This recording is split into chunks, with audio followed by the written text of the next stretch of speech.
Okay, thank you, Amy, and welcome everyone to this webinar on stability indicating methods. I do need to declare a conflict of interest, real or apparent, and financial interest in the company, products, and services mentioned in this program, including grants, employment, gifts, and etc.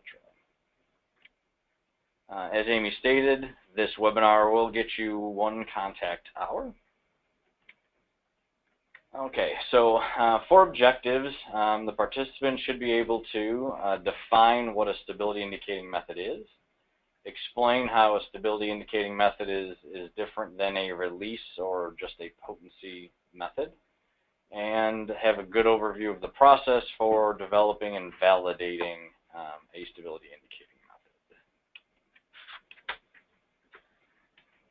Okay, so we'll start with a brief review of what is stability. USP 1191 defines it as the extent to which a product retains within specified limits throughout its period of storage and use the same properties and characteristics that it had at the time of compounding. So in other words, that it remains what it was intended to be at the time of preparation. Most folks will be familiar with the standard battery of tests associated with a stability study, things like assays, sterility endotoxin, visual inspection, perhaps particulate matter, preservative effectiveness testing. You may have microbial limits or absence of specified organisms if it's a non-sterile prep. So all of these are tests that are involved in a stability study. Are they all stability indicating methods? I always like to use appearance as a very simple illustration. I think of oftentimes a stability indicating method as just something that tells me whether my product is stable. Certainly appearance can do that for me. On the left, you can imagine my vial C there is a control sample, and perhaps B is an accelerated condition, and A is maybe a room temperature. And clearly A and B have some product instability happening. On the right, you've got a cream sample. The one on the left would be an accelerated condition, non-stability, and the one on the right would be control. And again, just by a visual assessment, I can see that something has changed within my formulation. So is that what people mean when they say, stability indicating method? In point of fact, for industry, what it means is a quantitative analytical method, so not just an appearance method. FDA defines it as a quantitative analytical method based on characteristic, structural, chemical, or biological properties of each active ingredient of the drug product. That's kind of your method part. The key point then will be in that it distinguishes each active ingredient from its degradation products. So that's the key piece in the stability indicating portion of that. That your method is able to unequivocally state that it's measuring the API and the API only, and not any degradation products. That's the stability part of it. So really, of all those tests that we had listed out previously, we are primarily talking about the assay. Usually that's referred to, or often that's referred to as that USP 621 chromatography test. I do want to take a moment just to kind of review the terms assay and potency. Very often, colloquially, they're used interchangeably, but there are actually differences. An assay is the actual analysis of a product to determine the presence, absence, or quantity of one of the components. So again, assay procedures are intended to measure the analyte present. So it's more about the method. The potency of a drug product is generally talking about what actually is the concentration of the API. Some API is that active pharmaceutical ingredient or the drug. So assay being the method, potency being sort of what the method is designed to measure. So for potency assays themselves, we're generally talking about any method used to measure the analyte that's present in a given sample. For pharmaceuticals, this is most often high pressure liquid chromatography, or HPLC. It's generally a very, very good method to analyze a lot of the small molecule compounds in most pharmaceuticals. However, there are a lot of other techniques that are used, like gas chromatography. Sometimes direct UV is appropriate, maybe a titration or analyzer method. So there are a number of different techniques that one can use to measure the potency of your product. So to recap, a stability indicating method, when someone says that, they're generally referring to a potency assay. It is usually an HPLC method. It is designed to separate the API from any impurities, excipients, and degradation products that may be present. And it is one that would need to be used during stability studies. So briefly talk about how is the stability indicating method different than just a release method or a potency method. So to define release testing would be that testing performed in order to demonstrate that the product meets its specifications. So what is it supposed to do, and is it appropriate to send to patients? As part of that, generally a potency check or an assay would be performed. The method does not have to be stability indicating. So if you've just prepared it, there may not be a concern over any of the degradation products that may form. But there's also no reason why you couldn't use one. It could be used for that purpose. If you're trying to do stability testing, which would be testing performed to establish a shelf life expiry or BUD, then the potency method you would use for that testing must be stability indicating. So not all stability indicating method, not all release methods are stability indicating, but the converse is or should be true. So what I've got here is the couple of chromatograms. So generally the output of an HPLC method is a chromatogram. What it's looking at is a separation of a mixture of components. So that's what the chromatography part of the method is actually doing. And so its output is generally a peak response over time. This example is actually an EDTA method. The top chromatogram is one that is stability indicating method. Overall, it's about 25 minutes long, and the peak on the right is for EDTA, and the peak on the left is actually a degradation product that's formed. Now, a release method for EDTA might be a significantly shorter method. So the trace on the bottom is about a 5-minute method. So 5x shorter runtime for this method, and I don't have to worry about the degradation product. So in terms of throughput and speed, the method on the bottom is going to be significantly superior. But if I need the method to be stability indicating, I'm going to have to be able to resolve those two peaks, which means I generally need a longer method. I'll take a couple of minutes to talk about some of the terms there. So when we talk about peaks, we are referring to what forms the trace here. So this would be referred to as peak. The elution is when these peaks form or come off the column. So as we say they elute, that means they're coming off the column and are ready to be detected by the detector. And then any co-elution would be where the two peaks were not totally separated from each other. They might be on top of each other, and so in other words, they're eluting at the same time. So what we want to do is make sure we do not have co-elution, that they are adequately separated so that we can quantitate concurrently. So when we talk about a stability method versus perhaps a release-only method, what kind of validation are we talking about? So the parameters of specificity, linearity, precision, accuracy, and robustness, well, it seems that I need to have all of these things checked as far as a validation for that. So what's my difference? And its specificity. So the level of specificity is the difference between a release and a stability potency method. Both of them have to demonstrate specificity. So the API needs to be separated from excipients and any process-related impurities for both types of methods. However, a stability indicating method also has to separate out those degradation products.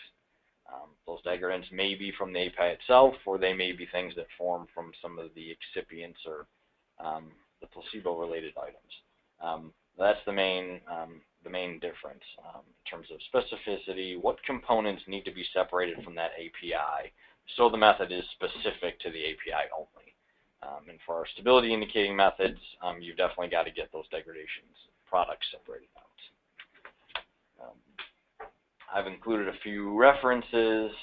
This one is out of USP, Chapter 1225, Validation of Compendial Procedures, where specificity talks about making sure you're looking at your stress conditions, light, heat, humidity, acid, base, and oxidation. FDA has a similar guidance for industry out, again, where they talk about the need for the stability indicating methods to use stress studies to make sure that they are specific for the API only. And then ICH as well. That's the International Council for Harmonization. It's a sort of a consortium of regulatory authorities in industry worldwide that align some of the expectations for the pharmaceutical industry. And they're very often referred to. And they also have a section where they talk about the stress conditions and how important they are. So again, if the method needs to be stability indicating, stress studies and degradation products as part of that specificity piece is very important. Okay, so if I need a stability indicating assay for potency, how do I do that? I do want to note that I'm going to be speaking mostly about just a potency only method. Chromatographic purity or quantitation of impurities and degradants themselves adds another layer of complexity that could be a webinar all to itself. And so I'm not going to be including that in the scope of today's talk, and mainly focusing on the potency. So several steps as an overview. The first thing you want to do is gather some information on the drug itself, on the API. You want to evaluate what's an appropriate separation technique. You want to define the sample preparation, and I've included this one in italics. Often this is not listed as a step in the method development process. Folks often just focus on the end analysis method. However, I've found that making sure you include sample preparation in your development activities is key to making sure that the method actually works as you intend it to. And I'll get into that a little bit later. You'll set up some preliminary conditions, do some screening studies. Once you've got a method that looks fairly good, you'll evaluate these force degraded or stress stability samples. Optimize and finalize the method. Then you actually validate the method, demonstrate that it works as intended. And then you're going to control the method. So if it's to be used over a stability study, some of these goes over several years. And you'll want to make sure that the method is able to be reproducibly applied over that time duration. So gathering some information on the API itself. You want to know some things like solubility. What is my drug soluble in? What might be good conditions for the sample and the standard for preparation? The pKa is the pH where the drug is 50% ionized and 50% unionized. For good HPLC methods, you generally want to be at least plus or minus 1 pH unit from that pKa. Otherwise, you can get some split peaks or bad chromatography. And then absorptivity. How strongly does this chemical absorb light? And this helps us to identify what the appropriate detection method might be. So our method selection is going to be based primarily on our API characteristics. As I stated, liquid chromatography is very applicable to pharmaceutical products. And you want to think about your detection. So for many compounds, ultra UV-vis or ultraviolet visible detectors are good if you have good absorptivity of your molecule. But if you've got poor absorptivity or none, then you may have to do something different. There's a lot of other detectors out there: conductivity, electrochemical, mass spec, things like that. Sort of potassium's a good example of some of our ions. So I might have a TPN solution where I want to know what my total potassium content is. That doesn't have a chromophore, and so conductivity would be a good option for you there. Sometimes it's also concentration dependent. Now, oxytocin is an example of perhaps a stock solution at a high concentration is a good candidate for a UV detection system. Whereas diluted oxytocin at the much lower levels may need to be run by something like mass spectrometry. So the concentration can be important to take into consideration. On the sample prep, you want to have an idea of what that's going to be before you get started. Some things to watch out for is that the diluent for the API may not work for the actual formulation. Sometimes cream bases require a two-step dilution process. Oftentimes using API or isopropyl alcohol as the first step to kind of break that cream down a little bit, followed up by organic to dissolve your compound is going to be what you need to get full extraction of that sample, and you'd want to know that ahead of time before you got too far down the line in terms of your method development. And then controlled release formulations. They may need special handling, either whether it be 100% organic or homogenization prior to, or saturated sodium chloride, something of that nature. Again, that's something you want to work out prior to getting too far down the line with your method development. Do I need a composite sample? Sometimes it might be something like grinding up 10 tablets and taking a subsampling of them, or combining capsule contents. I may want to combine maybe syringes, contents of 5 syringes into a composite and subsample that. You want to be aware of testing that. You want to use compatible materials. You know, does your API stick to glass? How am I transferring this material back and forth from what I make my composite into my final analytical glassware? You know, again, these things are important to explore before you get into the method. Determining the amount you need to sample can be important, again, for reproducible results. Subsampling gels and some of the creams can cause homogeneity issues. And so you want to be able to use as much material as you can to get a good representative sample without going overboard in terms of the amount of solvent you would need then to solubilize that material. You may need, as part of the sample preparation, to filter it out. So if some of the excipients are not readily dissolvable or dissolved in your diluent, you're going to need to filter that out before you actually put it onto the HPLC system. So you're going to need to think about what filter is compatible. You want to establish a breakthrough volume. Very often you get non-specific binding to some of the filter materials depending on what your API is. And so you want to know how much do I have to sort of pass through the filter and collect to waste before I actually collect my analytical sample. That's important to know and to write into your method. And then you can get some interfering peaks. You know, sometimes you get a component come off the filter, or maybe something that's extracted from the syringe you're using to hold the sample, and you want to make sure if that is something, if you cannot eliminate it, that you do know it's there and included in your specificity work. Okay, so setting up preliminary conditions, so I've got a little bit of an idea of how I want to prepare my standards and my samples. How to get started.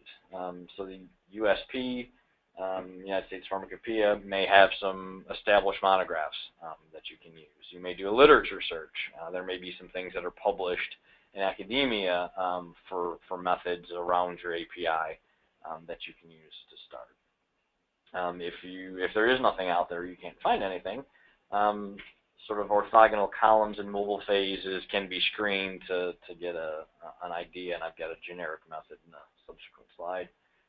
Your initial preliminary conditions are really just a qualitative analysis. you're looking for good retention of your analyte of interest, good peak shape, that it's sort of symmetrical, hopefully comes off quickly off your column. And again, you've got a good retention so that ideally I'll have the ability to have good separation of any other components that might be in there. And then you'll just set your system up and test. I've put in a sort of a generic method here. Similar methods have been published kind of on the web in LCGC magazine. This is a pretty standard gradient screen for methods. If anybody was ever looking for one to get started, this is a fair example of how you might set up the HPLC conditions to do an initial method screen. So I've got my method. I want to do kind of an initial specificity check. So one of the first things that I like to do is to check my placebo or all the excipients related to my formulation, except for the API.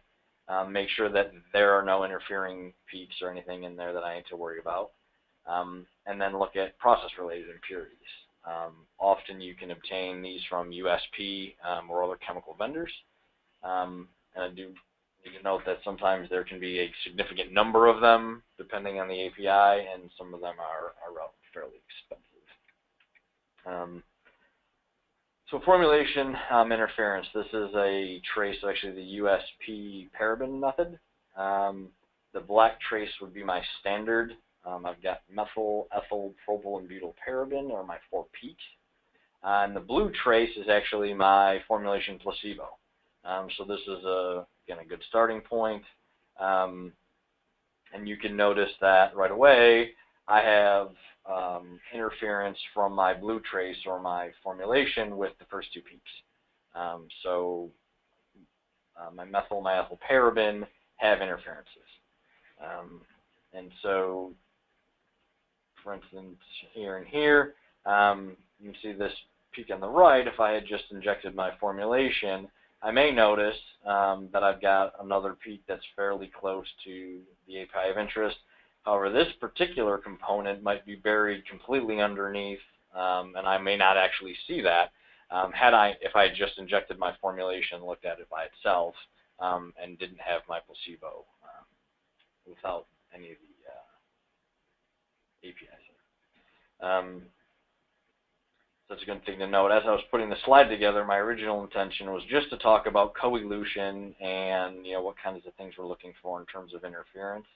I also realized this is an excellent method in terms of talking a little bit about the chromatography. So if people want to take a deep breath for a minute, I'm going to go a little bit deep. And so the methyl, ethyl, propyl, and butyl parabens are all 1 carbon chain apart. So this would be kind of in a reversed phase method. Each one has this. They elute or come off the column in order of in lessening polarity. So the less polar they are, the longer they're retained on the column, and the later off they come in the chromatogram. So I thought it was just a very, very nice way of looking at a mixture of something very, very similar and how chromatography can help separate out each one of these things and allow us to accurately quantitate each individually. So if I had something just as a pure mixture, this method works very well.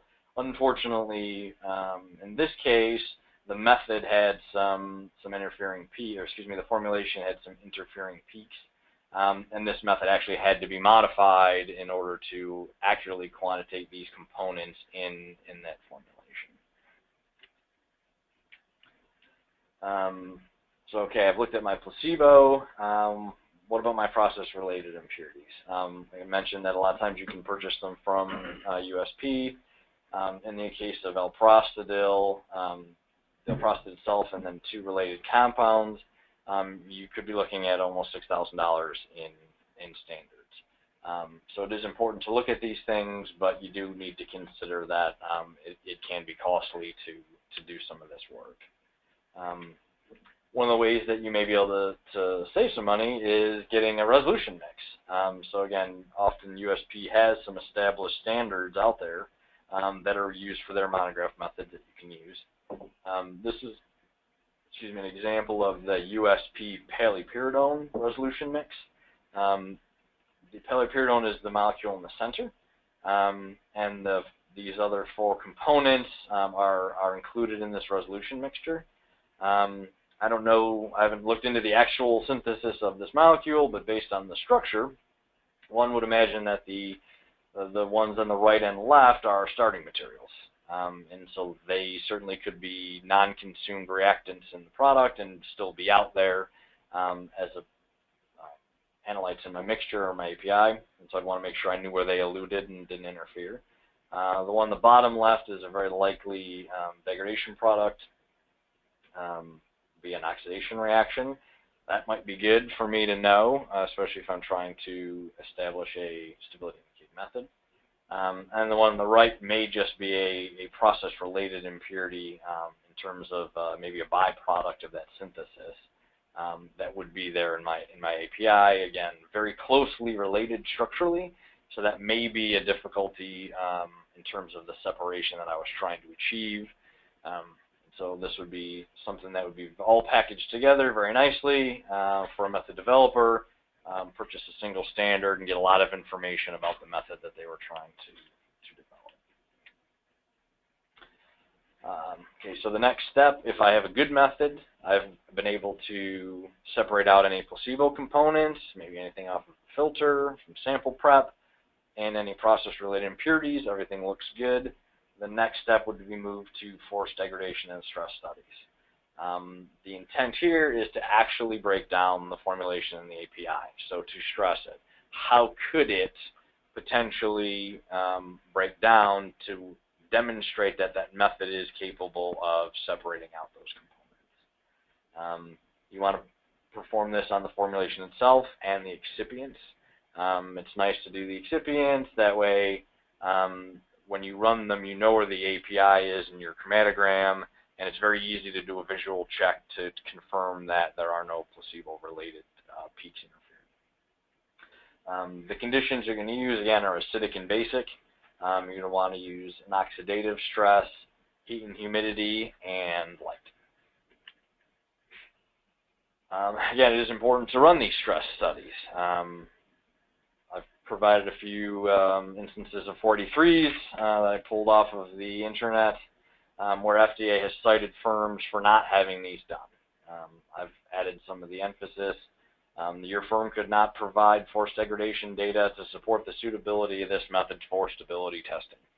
So again, if you're going to use a methodology for stability study, you should confirm that it is in fact stability indicating and specific for the analyte in terms of separation of degradation products. This talks about a liquid, again, where you did not have stress studies performed. And there's a couple of different products in this one where, again, they talk about no force degradation studies were conducted for the validation of each method. So it is an FDA expectation that you have these studies done to support the validity of your method. So there's, like I talked about, a few conditions. You want to make sure you run them all. So here's an example. The top trace is the placebo component. So you can see I have a couple of peaks in here that are related to the placebo itself. This is the formulation control. So here's my 2 placebo peaks. Here's the peak corresponding to the API. So I have good separation. Nice looking chromatogram there. I run the heat and humidity stress. Looks good. So I've got my formulation components here. I've got my API. Don't really see anything happening. I don't have any peaks of interest as part of this stress condition. So the method looks good. And then I stress it with light. So I've got a UV trace on the bottom here, and you can see I start to pick up some additional peaks. We've got some peaks both before and after my API, and it looks like I've now developed a critical pair here where there's a low-level component that's getting close, looks pretty well resolved, but it's getting close to my main band. And so in this case, this compound is fairly stable in terms of heat. It's not thermally labile, but it does have some sensitivity to light. So it is important to run all of these various stress conditions to make sure you've got a full idea of what your formulation looks like, or could happen to it over the course of your stability study. You want to do them formulation specific. This is an example of a L-procidil, actually in a multi-component formulation. Lots of stuff going on, lots of peaks. This is an expanded view. L-procidil is fairly small in terms of some of the overall components.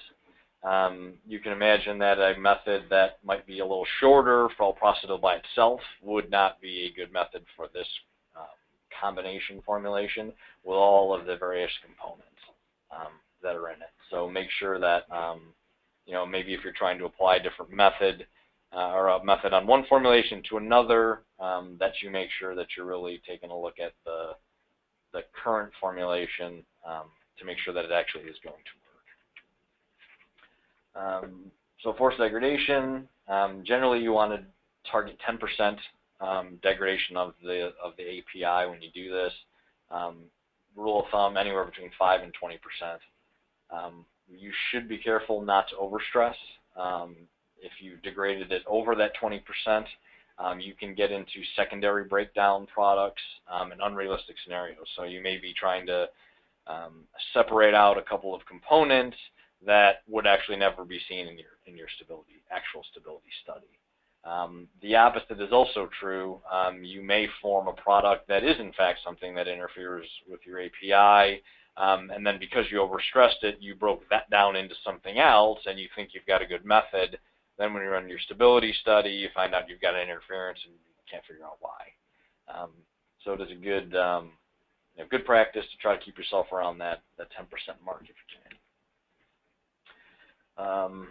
How low level do I need to be specific for? How low can you go? So the limit of detection generally is accepted to be around 0.1% of the nominal assay concentration.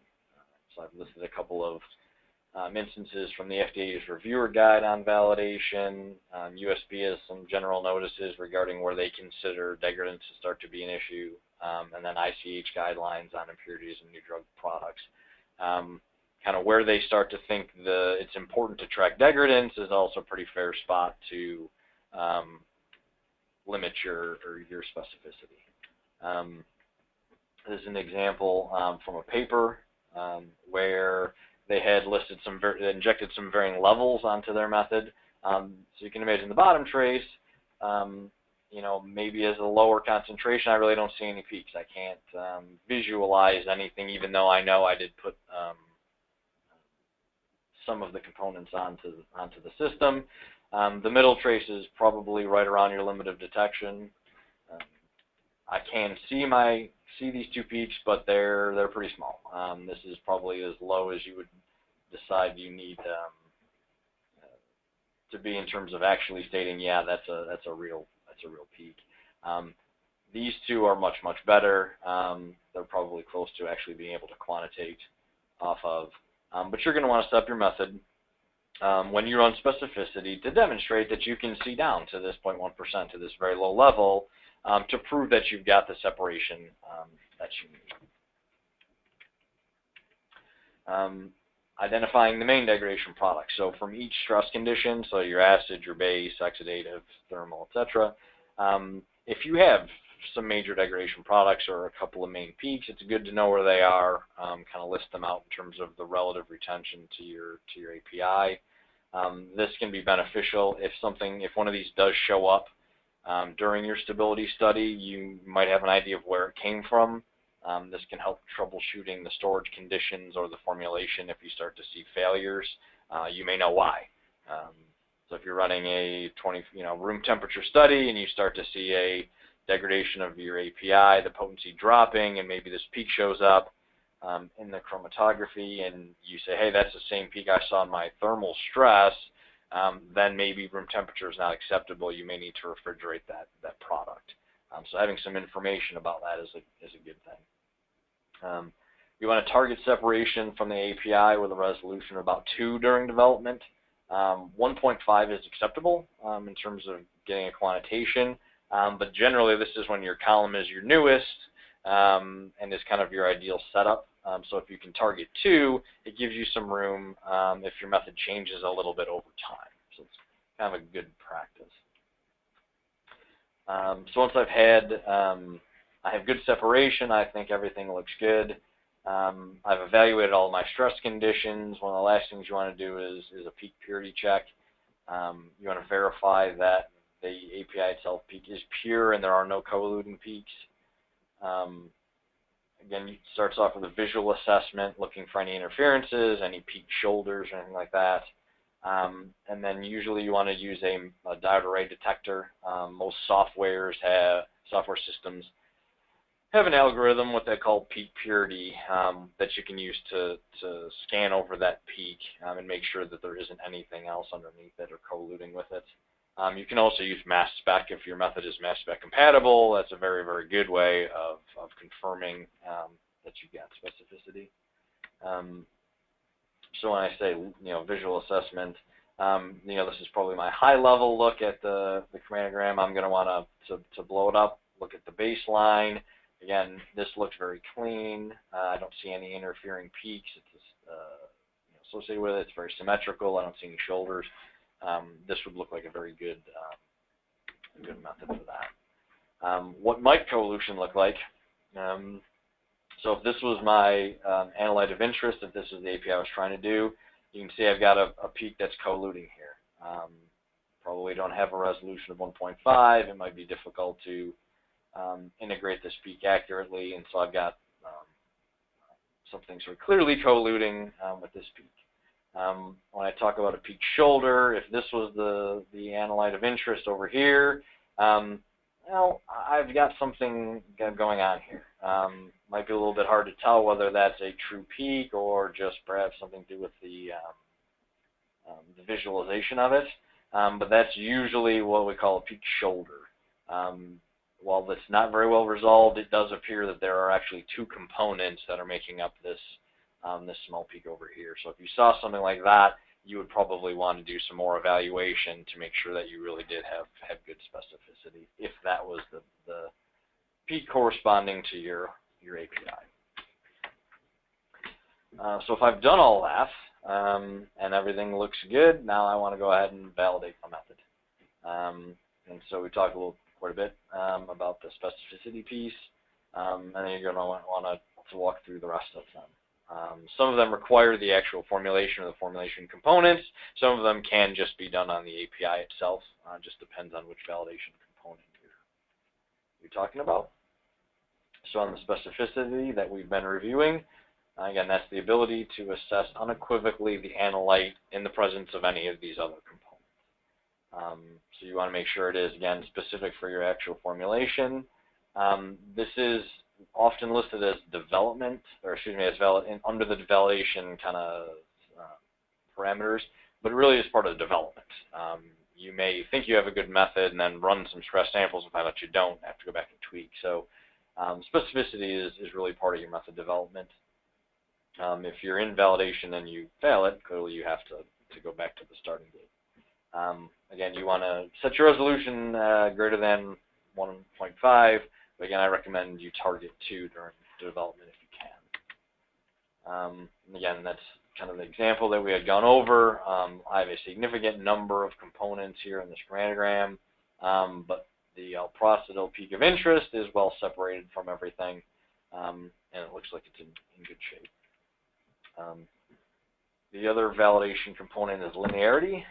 This is the ability of the method to obtain results which are directly proportional to the concentration of the analyte in the sample. I'll show you a graph of that in a minute. This is typically done just using your API. You're going to do a minimum of 5 concentrations and cover the entire range of the method. For drug products, that's generally about 70 to 130% of that nominal concentration.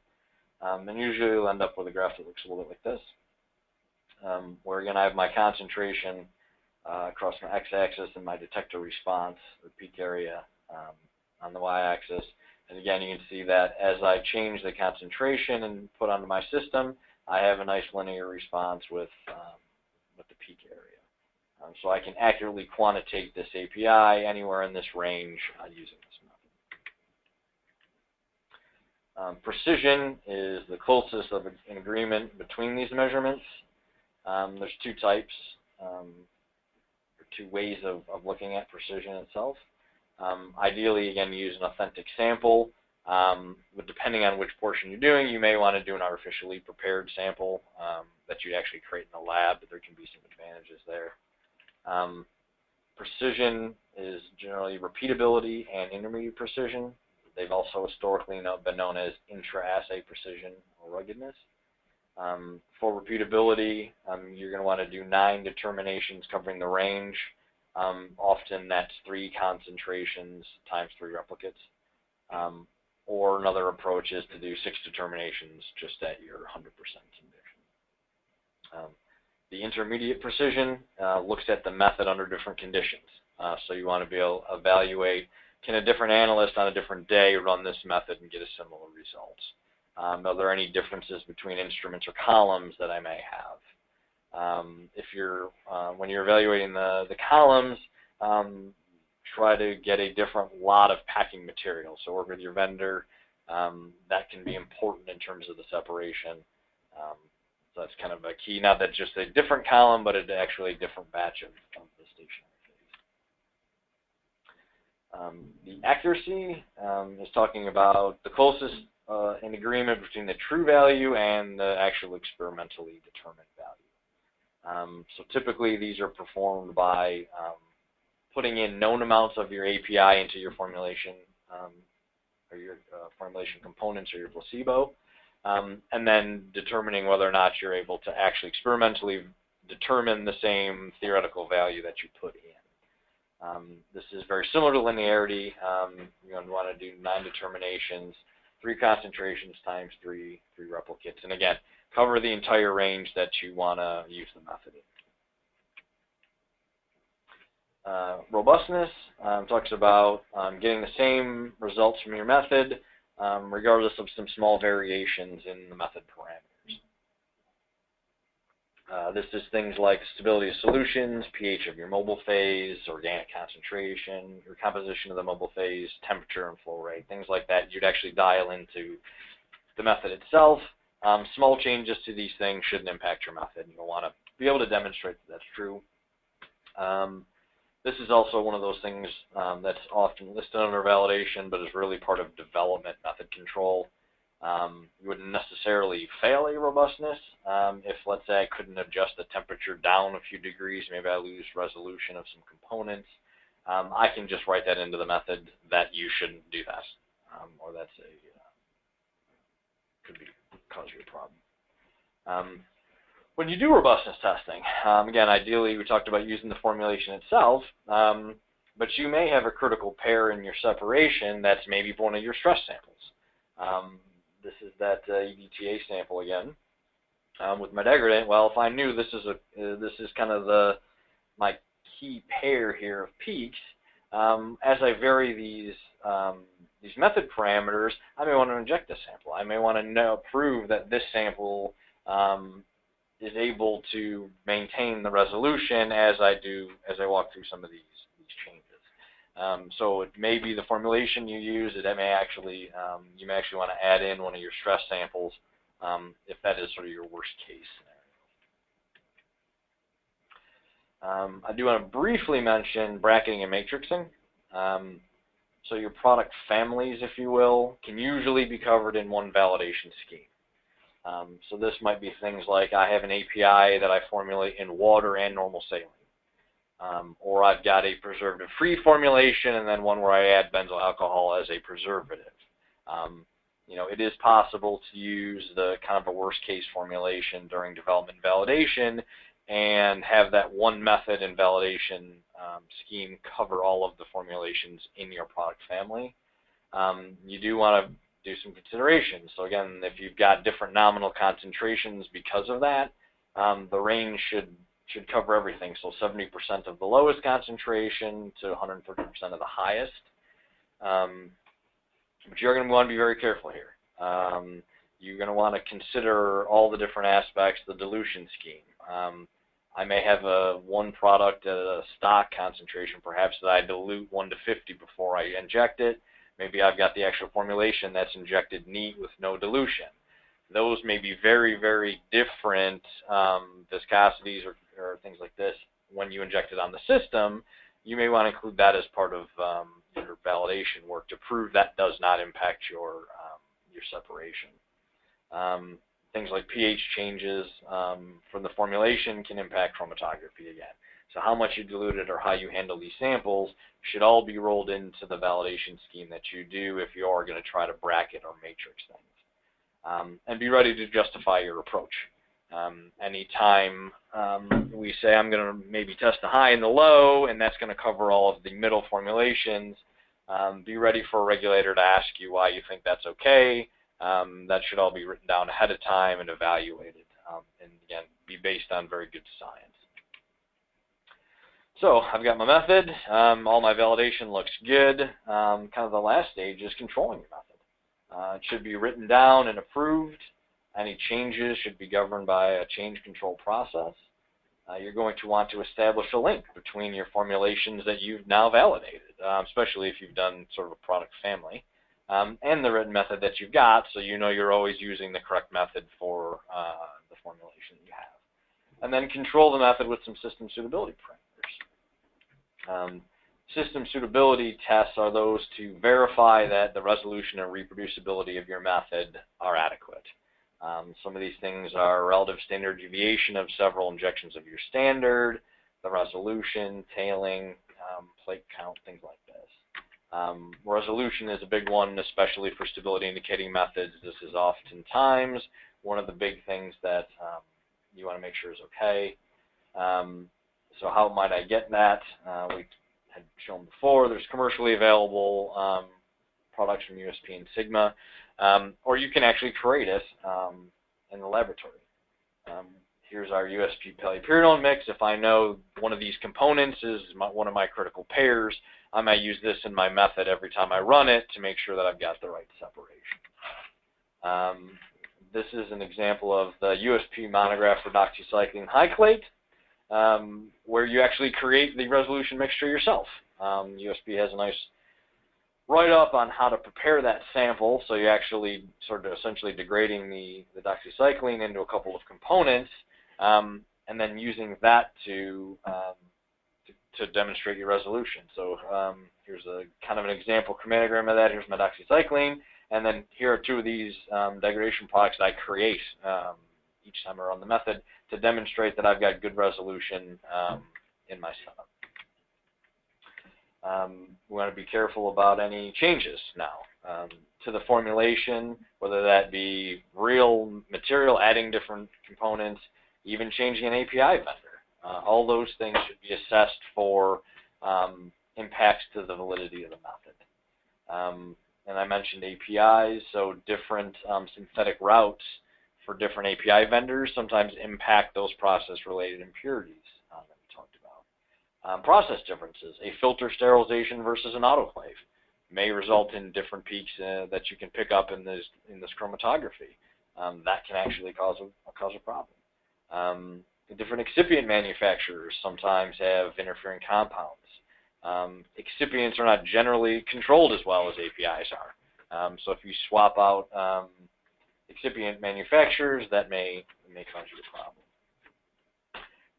I talked a little bit about synthetic routes. Oftentimes, these process-related impurities are very structurally similar, and so you want to be sure that you assess that. So USP has a few glycopyrrolate, bupivacaine, and hydromorphone monographs.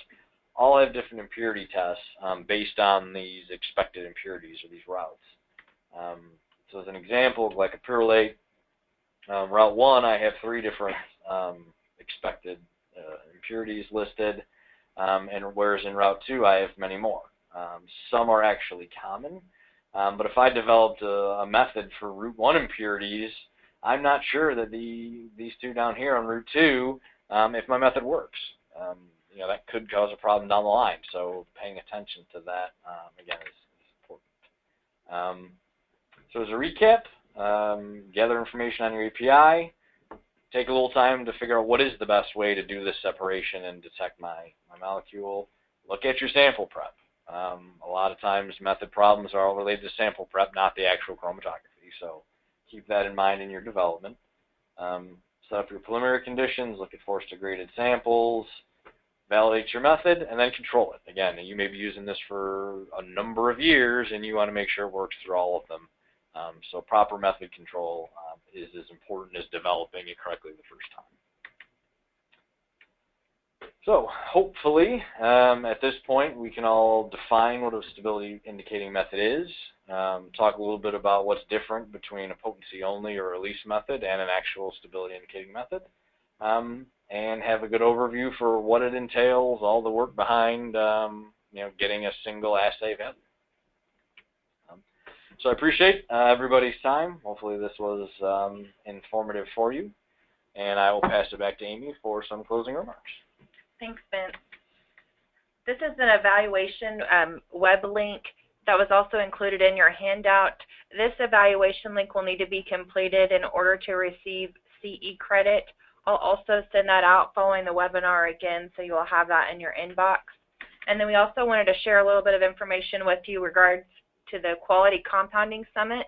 This is a 2-day event in September 8th through 9th in Oklahoma City, and we're partnering with the American College of Apothecaries. I've put a web link here on for you, qcsummitrx.org, and that'll give a list of speakers that we're going to have at the event, as well as give you a little bit more details on that. We're going to turn it over to questions now. And you can still submit questions. We will also, any questions that we don't get to today, we will put together a Q&A handout, and we'll submit that to all of the attendees as well.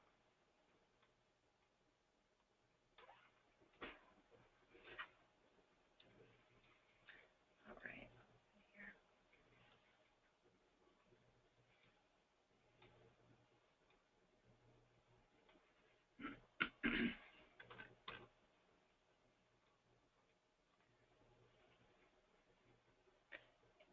And we'll go ahead and let the panel and presenter answer the question.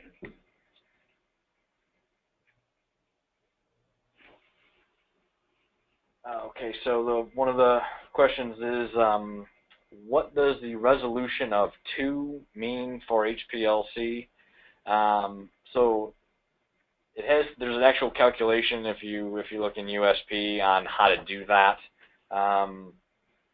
It essentially means it's more than baseline to resolve. So I've got good separation, if you will, between the 2 peaks. They don't overlap in any way. Most of the software programs will sort of calculate that for you. But if you're, we can go ahead and maybe include that in the handouts to folks later. But yeah, if you put in resolution equation, USP 621 has that outlined.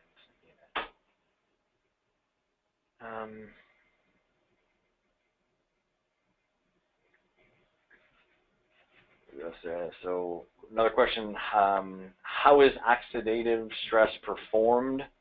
Commonly that is used, hydrogen peroxide is used for that, usually somewhere around 3%.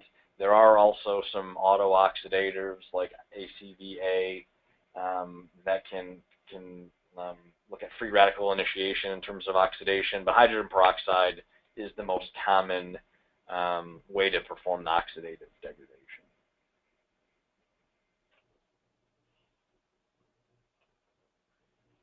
There's a question, if a validated method was created for stability studies, do you recommend using this method for batch release testing? So I'll actually turn that over to Brian Kelly, who is the Director of Business Development here at ARL, to talk a little bit about some of the pros and cons for doing that. Yeah, so as Vince mentioned, there's pros and cons to that. The pro is that the method is fully validated for the formulation being tested. The con is that the method, as Vince mentioned in his example, he showed that a stability indicating method was 25 minutes long. One thing to keep in mind for people is that's per injection. Typically to run a single API sample, we may have to perform 8, 9 injections. So the stability indicating method was 25 minutes long. You multiply that times 8, 9 injections. That's very, takes up a lot of instrument time for the laboratory. Whereas the release method may also be fully validated, but the release method doesn't need to separate those degradants, so it's not necessarily as long. In Vince's example, the fully validated release method was 5 minutes long. So you take that 5-minute long method times the 8, 9 injections, it's a total of 40, 45 minutes, whereas the 8 or 9 injections times 25 minutes is significantly longer and can be more expensive for the client because it takes much longer for the laboratory. One thing I think Vince did kind of hit on a little bit, but maybe it could be reinforced, is that part of the reason why you don't need to have separation of the degradant for your potency method is because the potency method is, or release method is ran very quickly after the compound's made. And you already have evidence from your stability study that degradation doesn't occur or isn't a problem within those 3 or 4 or 5 days between the time the compound was made and the preparations tested. Okay. Let's see. We'll take this next one down. So, okay, why do you have to run? Another question was, why do you have to run 8 or 9 injections for a potency method? So Vince mentioned on the system suitability requirements, basically how do you show that the HPLC is up and running and ready to go, that's producing consistent, reliable results. Typically the first thing we do is 5 injections of the reference standard. So that shows that the retention time's the same, that the response is the same from all those 5 injections of the reference standard. We may also, we're going to inject a blank, so whatever extraction buffer we use to extract the drug out of your compound, we'll inject that to show that it doesn't have any interfering peaks. Then we may, if it's something with multiple drugs in it, we may do an injection with one of those. Then we finally do the injection of your sample and then do a follow-up injection of the standard to show that nothing changed on the system during the entire run. So that's what makes up those multiple injections, is all the quality control pieces and the system suitability requirements. Okay, so we'll take one last question. Yes, this is Tom Kupik, and one of the questions is BUD or stability studies are required for 503B facilities, which are the outsourcing facilities. Are they also required for 503A, state-regulated compounding pharmacists? Anytime an individual or an institution or a pharmacy states stability indicating method or determines beyond use date and puts a shelf life, it is necessary and required to use a stability indicating method.